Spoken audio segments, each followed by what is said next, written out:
Welcome back to the worst podcast I've ever heard. I'm here today with Luke. Luke, how's it going? Hello, It's been a just the two while. of us. It's been a Yeah. while. No Ryan. Last time I was here, I don't know. This was like a long time ago, a couple of weeks, I feel like. I think since the 11th of October is when we had a podcast because there was a whole debacle that happened. And maybe me and Ryan did a podcast. That doesn't matter. We're doing a podcast now. I'm here with Luke. We're gonna have an awesome podcast, and I'm gonna start this podcast with something I've been waiting for since the first podcast because I feel like Luke mentioned it, and then it got me all fired up, or I mentioned it, and then I got fired up as well. Basically, today we're recording this on the day after Halloween, which is November 1st. And what that means is, in my mind, it is the Christmas season, but most importantly, it is eggnog season. And right next to me, I have a cup, a cup of Southern Comfort, traditional eggnog, Now it's non-alcoholic, folks. non-alcoholic, because I may sound like I'm alcoholic right now, but I'm not. I'm not. I'm not an alcoholic. Shout out to The Office. Okay, so basically, I walked into the store and I went straight to the eggnog aisle because I went to two other stores. I went to two Walmarts today and one Target, and I was looking for just a bag of the pumpkin Reese's peanut butter cup like things. I don't know if you know what I'm talking about, Luke. Like they're the No. pumpkin shaped Reese's peanut butter cups. Oh, okay. I thought you meant like pumpkin flavored Reese's peanut No, butter cups. Huh. no, they had those. They had pumpkin flavored like chocolate. It's like white chocolate that's orange, but to me that's like White chocolate. that was a good video that was published today. Um, but I wanted the milk chocolate that's shaped like a pumpkin because those are the go-to. I get at least one bag every year, and this time I didn't buy them at all. I said like all October I went without having any candy. So I was waiting for November 1st to get my bag on sale of these pumpkin little gimmicks. It'd probably be like, a couple dollars less than the already couple dollars that it costs. I went into a Walmart right after class. I was so excited. And the Walmart didn't have anything. Now, this was a smaller Walmart. I was like, okay, fine, whatever. I went to another Walmart, which is across town. This Walmart didn't have anything. These savages of people that were there going crazy over 50% off Halloween stuff. And I couldn't find these pumpkin Reese's peanut butter things anywhere. I went to Target. They didn't have them. So I was like, you know what? Fine. I don't need them. Halloween's over. I like Halloween, but when you have a class at 6 o'clock at night, it's just hard to do Halloween for me because you got to go to class. Um, so then I said, screw it. It's Christmas season. It's Christmas season, and today I have a glass of the Southern Comfort eggnog. Not a sponsor. Sponsor us, and I'm gonna take the first sip right on air. One sip. Everyone knows the rules. And he is doing this solo because I am trying to abstain from eggnog until after Thanksgiving. That's going to be that's his live review. Because 10. if I start drinking that stuff now, and I go to the store every week like most people, I'm gonna end up getting like a gallon a week, and I'm just gonna end up in the hospital or something. So I am an eggnogaholic, and I'm trying to tame myself. But how is it, Pico? It's 10. 10 out of 10. Of It's course it is. amazing. The thing is, when I saw these in stores like mid-October, I was like going bananas because I was like, why? Don't do it. Wait until November 1st. In my mind, November 1st is fine for Christmas. I saw a few other people talking about it. Shout out to Wrestling Radar.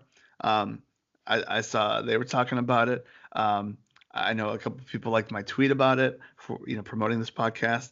To me, November 1st is a go for Christmas. Tomorrow on November 2nd, which is also the day of the Clown Jewel show that we'll get into later, Starbucks is bringing their Christmas drinks, and they're doing some gimmick like promotion where you get like this reusable like red cup. They got the gimmick red cup, and like I mean, I gotta go to Starbucks and get like a peppermint hot chocolate or something. Like my stomach is gonna hate me. Just like right now, this I had like 3 sips of eggnog in like an hour after I do this podcast. I'm running to that bathroom. But Anyway, anyway, what I'm saying is it's Christmas season. Everyone's happier. Luke's happier. Ryan's not here, so that makes me happy. Boom, roasted. Let's get into wrestling. There was a lot of stuff this week. I know the last time we did a podcast, like in those 2 weeks or whatever, a lot has happened. Roman Reigns, best wishes. I know he's a listener every single week. Shout out to Roman Reigns. Get well soon. But in more important news, we have the non-WWE news. Something huge that came, that's what she said, from the Jericho Cruise is Cody basically like cut a promo saying that he wasn't going back to WWE. And one of the things that comes along with that is the fact that the Bullet Club is now not the Cody and the Kenny and the Nick and the Matt and the Marty and the Hangman. They are now known as just the Elite. So it's just the Elite, and then Jay White and his crew, or whatever his name is. What's his name? Is that his name? Jay White. What's his name? Jay White. Okay, this eggnog is getting to me already. But Wow. they're the Bullet Club. They're the Elite. So they're kind of like, they're trying to plan, just for anything. And the fact that Cody was just like, yeah, I ain't going back. I want to do an all-in two, this, that, and the other. I mean, I don't know what's happening. Like it's kind of like a split little thing right now. And Luke, I don't know if you watched the Halloween special, Being the Elite, but I don't know. What do you think I of this whole? did. I think it's we're at a time where you can't really believe, you can't really fall into the hints and the traps and the things that they're saying because pretty much all of the elite slash Bullet Club slash whatever you want to call them, they've been really teasing heavily on Twitter and on Being the Elite about their future and they did this a couple years ago, like I mentioned on a podcast here. They they're just the kings of teasing it and driving people crazy. So, well, that's what she said. Um, so I'm not falling for any of it. I'm just going to keep an open mind and know that the possibility is there that they could go here or they could stay there. But I'm not trying to read too much into the hints and fall for it right now. So it's very important because they're trying really hard and they're succeeding in riling up the internet as far as what their future holds. So it's interesting, and that Halloween episode was masterful, by the way. That was awesome. That was like, I mean, so many different things. Like for at the beginning of that, when it was kind of like starting off slow, I was like, okay, whatever. But when Cody started to tell his story of the independent contractor, I just was like, this is the That was greatest funny. thing I've ever seen. That was just hilarious. Like that was like an all-time like Being the Elite video, whatever you want to call it.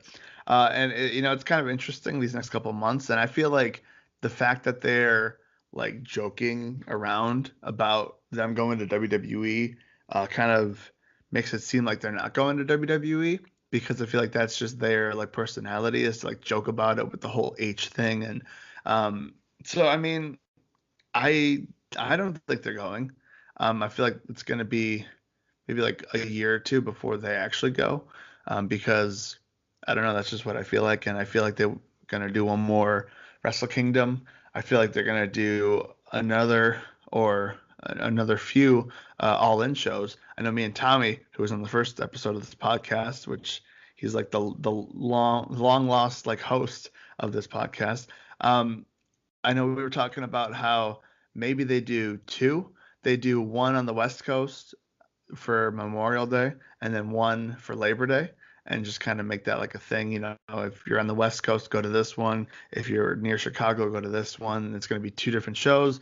And then they end it with a Wrestle Kingdom and then right off into the sunset that is WWE. So, I mean, it's going to be interesting to say the least. I think you're looking way too much into it. I really am. And Like most. I mean, if you don't have anything else to say on the elite, then I think we should go with the next E, of the company. That was really a really good transition that just failed right there. Yeah, you tried. Evolution was this past week. It was Sunday, and we were all on Skype watching it. And I don't want to say that we like did this to ourselves, but I just didn't like the show that much. I wanted to like it. As soon as they announced it, everyone was hating on it, and I was like, I think this is going to be a fun show. It's going to be a good show. Like, why are you guys all complaining about it? But I don't know. It was just something that didn't like. I just didn't get anything from it. My favorite match was like the Tony Storm match, and then like I see a bunch of people that actually liked it, which is good. But this is the first time where there's something that a bunch of people like that I just didn't really find any interest in afterward. Well, I didn't think it was a bad show by any means. Charlotte and Becky really was just probably will go down as one of the greatest all-time women's matches in WWE. That was up there with Sasha and Bailey from Brooklyn a couple of years ago. But yeah, you definitely had your great matches, and you had some matches where it was just I don't know where they were average and whatnot. I didn't think it was a bad show, but I wouldn't say it was phenomenal or anything. And they do have that. They had that feeling throughout, like they're only having this just to make up for Saudi Arabia. So that's sort of like tainted it, I guess you can say a little bit. They kind of went all out for it, and Hmm. well, not totally all out. Well, you know what? People were pointing out that the production was a little less. Well, I was pointing it out too. That the production seemed a little less than your usual network event, and I pretty much realized that that's probably because most of their stuff was in Saudi Arabia at the time, as far as like the barricade and the backstage setup, and because it kind of had like a house show feel. Even they haven't had Yeah. as many lights. Like it wasn't as well lit as like a Raw or SmackDown or any other event. But I think that's just because they had all their stuff over in Saudi Arabia. But it was fine. I didn't hate it, but I didn't love it. I'm just sort of not even really in the middle. It was just good to me. It was a good Just show. there. Yeah, Just and a it was there good. show It was good to happened. see the some faces from the past that did pop me because a lot of them like Molly Holly and girls like that. It was cool because I used to watch her when I was a kid. So um, I you feel had a like mixed bag of everything. I feel like they can do this once a year. I don't think they have to do it more than once a year. I think having the show where it's based around, just the women. Like get Michael Cole out of there and make it just about the women. Like, I don't know. I just didn't like I wish I could turn off the commentary, but then again, I wish I could turn off the commentary on a lot of WWE shows, but I feel like Yeah, that was um that was kind of not to interrupt, but that was kind of ironic that they did have yeah. a few male referees and a male announcer there. It should have if they really wanted to go all out for the all female thing. I mean, they did have one female referee, and she's great, by the way. Oh my God. Let me talk about this female referee because like she like the one thing that's different between New Japan refs that I've seen and WWE refs is like they in New Japan like they really sell it. Like they go ham. Like if someone's like about to tap or if someone's like in a hold, the ref is like freaking out like are you going to tap? Like are you going to like they're going, they're waving their arms, they're like going crazy and like WWE refs like they really just don't do that at all. So to see her like actually do that and actually like don't look like a stiff, like oh I'm gonna hit the ground 3 times at the end of the match, like actually have some character. I just really like that, and it was like a refreshing thing to see. So that was like a one of the things that I took from this show. But I feel like this could be a good one, maybe 2 times a year thing because it's just like a good thing to highlight it and now they won't have to say this is, historic and, repeat that over and over and over again. So, Yeah, I that's think that. that I think it's definitely going to be they're going to have more than one. A lot of people were saying that this was like almost like a one night stand for the women, which that sounds a little risque what I just said, but That's true. Yeah. We'll cut no, that but out. yeah, I didn't mean it that way, but you know what I mean. I mean like an ECW one night stand. Well, that ended up being 2 night stands. Well, no more than that, but you know what I mean. But, but, but I do want to say that ending shot where like everyone was on the stage, Ronda was in the middle, and they had that like kind of like pan up. I don't know, that was just like a cool like shot, and it felt like it was like a special moment, kind of like the All In where like everyone was in the ring, and it was just like a cool like this is something special, and I thought that that was like a good ending to do, and I don't know, at the end of it, it made me feel like this is something cool, this is something special, and I want to see it again, maybe like next year or whatever. Um, so I mean, yeah, I thought it was the best show this week because we have Clown Jewel happening probably as some of you are listening to this, or maybe after some of you are listening to this. Um, it's on the Friday, November 2nd. I don't know, like noon or something like that. I don't know what time it is. It doesn't matter. I'm not going to watch it. I refuse to watch it. Um, Not only is it the fact of like all the controversy that's surrounding it, um, but the fact that Shawn Michaels is coming back to wrestle on this show. I've said this before and I'll say it again. I just don't want Shawn Michaels to return to wrestling. I mean, he can come back and cut a promo. He can come out and throw DX glow sticks into the crowd. I'll be running down the aisle to catch it, but I just don't want to see him wrestle. I really don't. So I don't know what I'm gonna do tomorrow if I like go. I don't know, like go somewhere else. I'm not gonna watch it. Like I thought about being on the network and watching like the Mania match versus Taker from 26, but I don't want to be on the network because I don't want to give them the benefit of the doubt. Oh, there were so many people on the network this day at noon or whatever. So I'm just not gonna watch it. I'm gonna be just like John Cena and Daniel Bryan and not have any part of the show. Luke, how do you feel about this show? You gonna watch it? I will be watching. I'm able to put that nonsense aside. I do think I, well, actually, no, that podcast never aired. Ryan and I did record an episode 5 that had technical problems where we did discuss this, but since that never aired, I'll discuss it again. I think that it's a horrible PR move. I think that's obvious. That goes without saying to continue with this show, but for financial reasons, and if I, if I were to put myself in WWE's shoes, I can see why they would continue with it because I read an article saying that they would lose anywhere from in the neighborhood of 12 to 16 million dollars if they were to not uh, continue with this show. So and plus not to mention the money they're receiving for it. I mean, geez, I think Jr. just said on this podcast that the last time they were in Saudi Arabia for the greatest Royal Rumble ever, and I believe he was there, not in the Royal Rumble, but I think he he was said like that the announcer or something, or right. commentator. He said that was the biggest payoff he had ever received since working for the company. So that tells you something. And he didn't even do much. Yeah. And in 25 years, that was the biggest payoff he had ever received. So I get that it's an enormous amount of money to turn down that they just, for business reasons, cannot. You got to look at it this way. Randy Orton said, I got 5 kids. I got to provide for my family. Pretty much everybody over there is doing it for the money. But there are people who are a little too proud and can't take that money, like John Cena and Daniel Bryan, who have been pulled from the show or written out of the show rather because they just refuse to go. And I respect that. I respect both sides. I respect if you have that much pride and you just do not want to take that quote unquote filthy blood money and go over there and perform after what had happened. But I also can respect people who are able to put that aside and say, you know what, I have a family to provide for. I'm doing it for the money.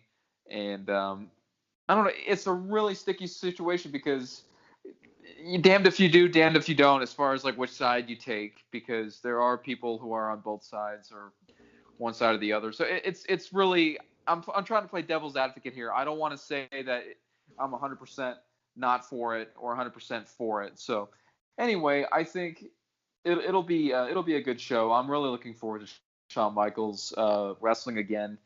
Um, I think I gave my opinion on this before that I initially didn't want him to come out of retirement, but since he is, whoopee, let's fucking bring it on. So I will be watching, and I will be putting aside my my feelings and thoughts on the whole the Kingdom of Saudi Arabia government fiasco and whatnot. I know some people aren't able to do that, but for the sake of entertainment, I shall try and put that aside. Honestly, like if Shawn Michaels wrestles on Survivor Series, I hope or so. on TLC or WrestleMania or something, like I probably would, like, I don't know if I would walk out of the room, but it's the same thing where if like Punk came back to the WWE, like I'm in that same boat of like, I mean, it's just it's so hard to like look away, but it's one of those things I just don't want to happen, and I'm sticking to it. And the fact of the Saudi Arabia stuff like goes alongside it, so it's kind of puts it in a weird like position, like you said. So, and honestly, like I don't want to get into this too much, but I mean, WWE was never gonna not go to this show because don't they have like a 10-year thing? And if they if they cancel this show, that means that they're not going to be able to go back next year. And for a fact that if they would have canceled the show, they would have been like, well, when's the next one? Like, all right, so we'll wait a couple months and then we'll have another one after Mania next year, and we'll be fine because people will forget about it because people are stupid. At least that's how it feels to me. So I mean, it is what it is. I mean, it would be. I'll watch the GIF of Shawn Michaels coming out as DX, which I hope it comes. I hope it's the DX entrance. Maybe they have a tank. I don't know, but that's one of the things. And you mentioned Daniel Bryan and John Cena. Obviously, Bryan had a match with AJ. They had that match on SmackDown, which I thought was a pretty good match. And Bryan basically lost, and now it's going to be Joe versus AJ again, where AJ will probably win again. But it was interesting to say the least. That And they had that John match. Cena has been replaced by Bobby Lashley for those who Oh, are living pe- under a rock. people forget Bobby Lashley, so it's not 2007 anymore. But um, no, but like you know, well, I'm glad they did the match because I wanted to see that match, and I got to see it. So shout out to me. No, but another thing coming from this show is I think it's pretty big news is the fact that Renee Young is going to be on commentary for this show, and it's interesting. It's I mean it's just a weird position, and I don't really know much about how like the stuff works. We don't have to get into it, but I mean, hey, good for somebody. It's good for somebody. I don't know what to say. It'll be interesting because um, if they show her on camera now, correct me if I'm wrong. Anybody who's out there, I believe that women who are in Saudi Arabia, or maybe you just have to be Saudi Arabian. I don't know, but I'm wondering if she's gonna have to like cover up and she's gonna have to look like what Saudi Arabian women look like. The way they dress, where you only see their eyes. So I'm wondering. I mean, I'm sorry if that sounds ignorant or stupid, but I'm just wondering if they'll cut to the commentary table and she'll just be completely covered from head to toe due to their strict laws on women showing skin. I know she's not going to be wearing anything risque. I know that for a fact. I But wonder if they're gonna have them like in the back, and then they have like a command center where they watch the show from the command center because it's not like it adds anything to or for them to be out there. I well, they mean, were out there for the Greatest Royal Rumble, weren't they? well, yeah, but I'm saying like if they wanted to have her on commentary, they can do it in back. I mean, I Well, see, don't know. then that's just like offends people. They're like, oh, they can't even have her out ringside. This is ridiculous. This whole show is offending people, so like why not like add on to it? And speaking of offending people, Hulk Hogan is on the show. He's the special whatever the heck he's He's the the host, guest host. just like he hosted WrestleMania. I guess he's going to be hosting this event. That was sort of late breaking news yesterday. Um, you know what? It's just laughable at this point. It's just like, well, Oh yeah. why not go down with the ship? Just throw some more ice cubes onto the Titanic. I would not doubt if on Monday they didn't talk about this at all. If this got the Chris Benoit treatment and they never talked about the show at all, because I feel like at this point they're just throwing it on there. They're just adding more, like adding more whatever to the fire. And I mean, you better believe that like Hulk Hogan's gonna come out. He's gonna do the gimmick. He's gonna have the feathers. He's gonna go in the ring. There's probably gonna be some Joe Schmo in the ring. He's gonna drop the leg, He and can't do that anymore. he's gonna pretend to drop the leg, and then he's gonna Hulk up and go back, and he probably made millions and millions of dollars. And I mean, you better believe that that's what's going to happen. I don't think he's going to be out there like every single second or whatever, but No, you got to pay Linda, brother. So, so anyway, enough about Clown Jewel, as you so affectionately call him. Clown Jewel.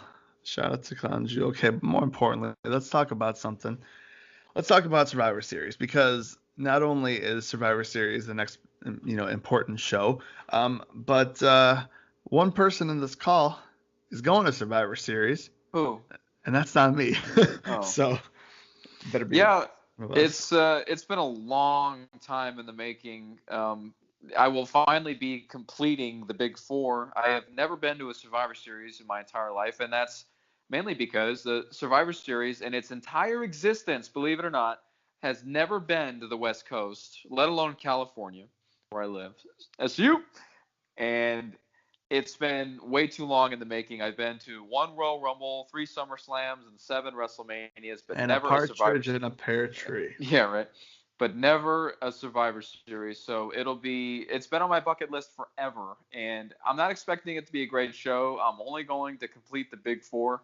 And who knows, maybe we'll get a couple things thrown my way that will be great. But it's been a long time in the making.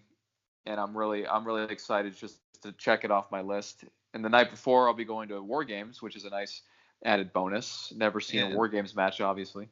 War Games is something I want to talk about first, because I mean, this show, I was looking at the matches that were already announced for the show. Johnny Gargano versus Aleister Black. You got that whole, like, I don't watch NXT, so I don't know, but I just listen to the reviews, and I think you have that whole like thing that Johnny like attacked him, but then he said he didn't. But now, like, I don't know what's going on. I just think that's going to be an awesome match to see. Um, Tommaso Ciampa versus Velveteen Dream for the NXT Championship. That should be interesting. I mean, think about it. That's like two totally different styles coming together in a title match. So that should be something. And then I don't know if you have anything to say on those two matches. Well, I But guess not. well, I mean, I mean, by all means, like, We're just moving on so fast. I mean, No, I'll admit I don't watch NXT every week. I almost always watch Takeover, and the video packages pretty much bring you up to speed anyway. So I sort of rely on that. But I do go out of my way sometimes to watch. I'll cherry pick here and there if I hear like, oh, hey, Matt Riddle's making his debut. I'll check it out. But yeah, it'll be a great match between Gargano and Aleister Black. It's sort of it's got this intensity to it where when Aleister Black came back and he pretty much secretly found out that Gargano was his secret attacker, and Johnny's going on this sort of Tommaso Ciampa-like attitude, and I don't know, it begs the question, are him and Ciampa going to reunite now that Gargano has this newfound attitude? I But mean, I don't know if Ciampa's gonna reunite with him, but I think Ciampa might reunite with him, and I think that they can do like some it heel is DIY. pronounced Ciampa. I go by how the wrestlers pronounce their own names, and Ciampa himself pronounces it as Ciampa. Well, So there that's you go. news to me. So, but Well, some honestly, fan you are. on that show, the main event, which I mean, I think it's gonna be the main event, like the War Games match, like that has to be the main event. This match looks, Probably not. it better be. I mean, what They're was last usually year? pretty. Well, no, they're usually pretty good about having the NXT title main event. I can't remember That's true. the last time that title did not main event. But really quickly, that'll be fun. Velveteen Dream definitely deserves a title match. He's just been outstanding. He's only been wrestling for 3 years, or a little over 3 years now.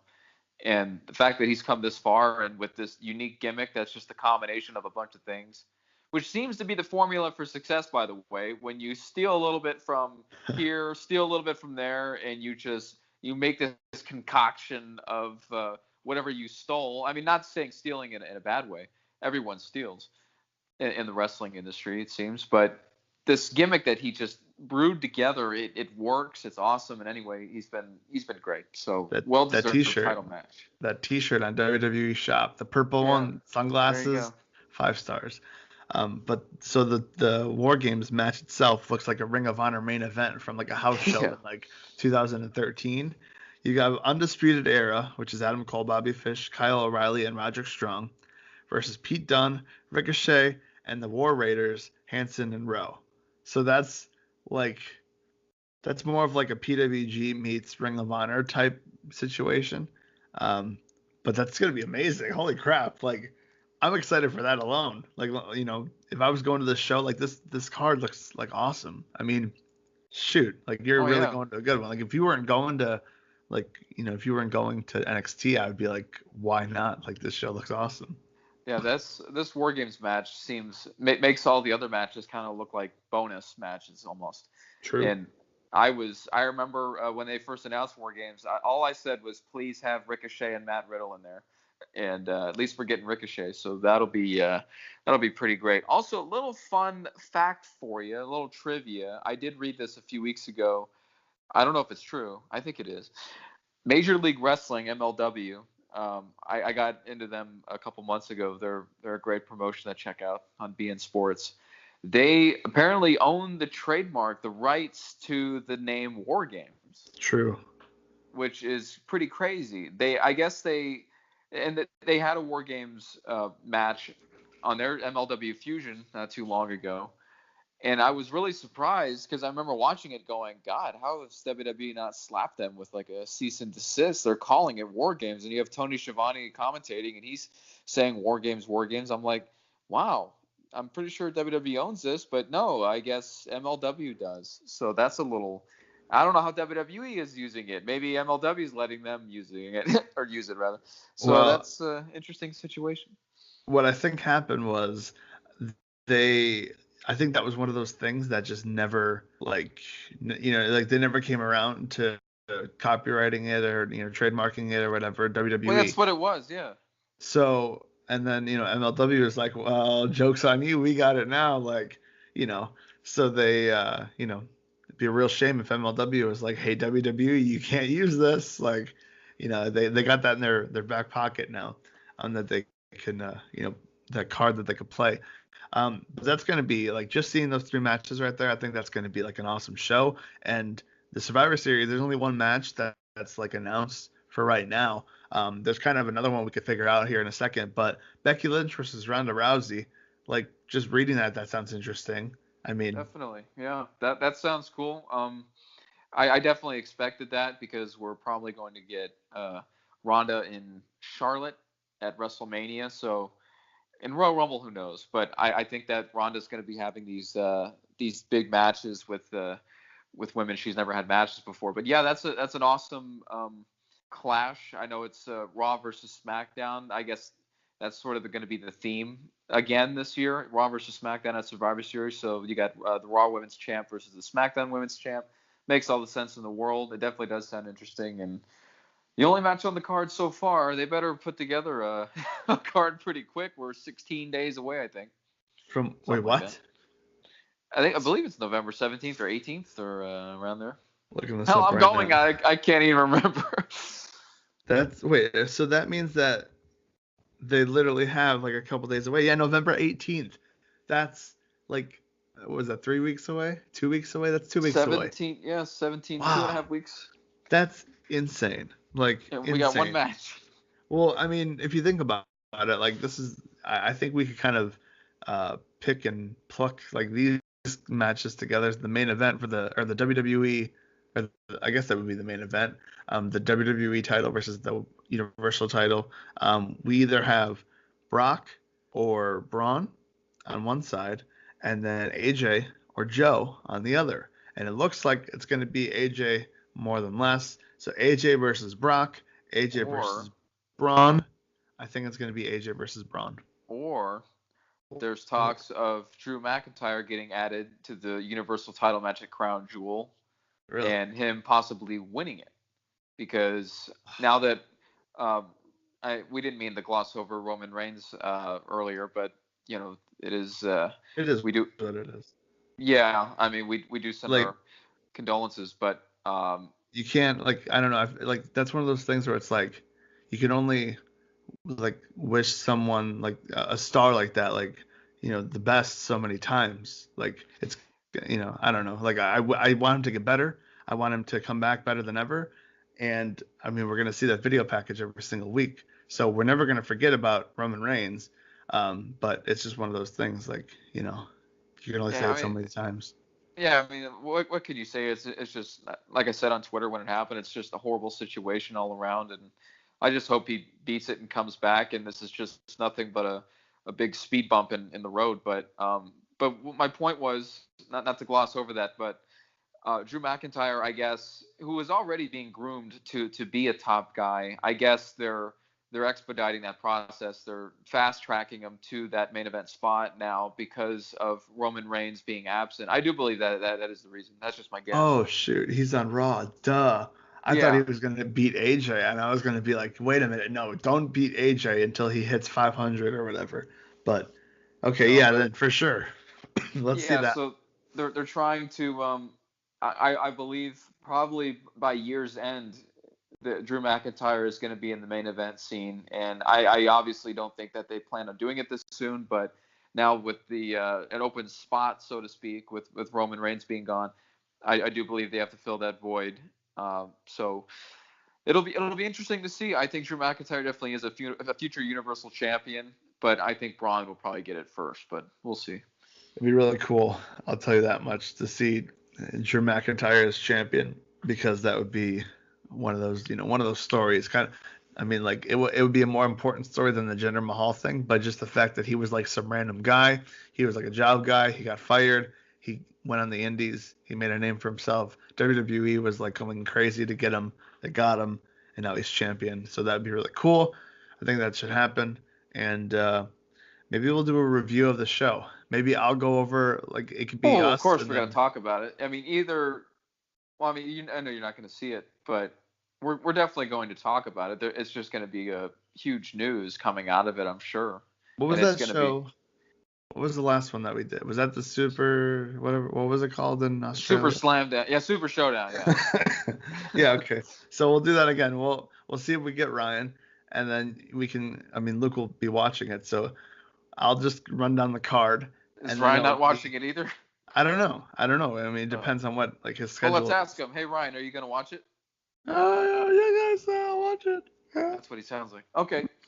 Well, I mean that was a good podcast right there. We talked about a lot of things, and maybe we'll be back with a review of the Clown Jewel. So should be an interesting weekend to say the least. Very newsworthy time that we're in, gang, and we're inching closer and closer to the end of the year, and I'm sure more big news is bound to happen, especially within the next few days after this podcast. But yeah, interesting times to say the least. And this event, I just can't wait for it to be over and see what the aftermath is going to be. See, it'll be interesting to see if WWE will be able to get over this bad uh, move PR wise on their part. It'll be everything's interesting right now, and it's keeping everyone's ears perked up. So That's for sure. So we'll probably be back with a review, maybe over the weekend, and that's it for now. So for Luke and for Ryan, who's not here, and for myself, this is the worst podcast I've ever heard.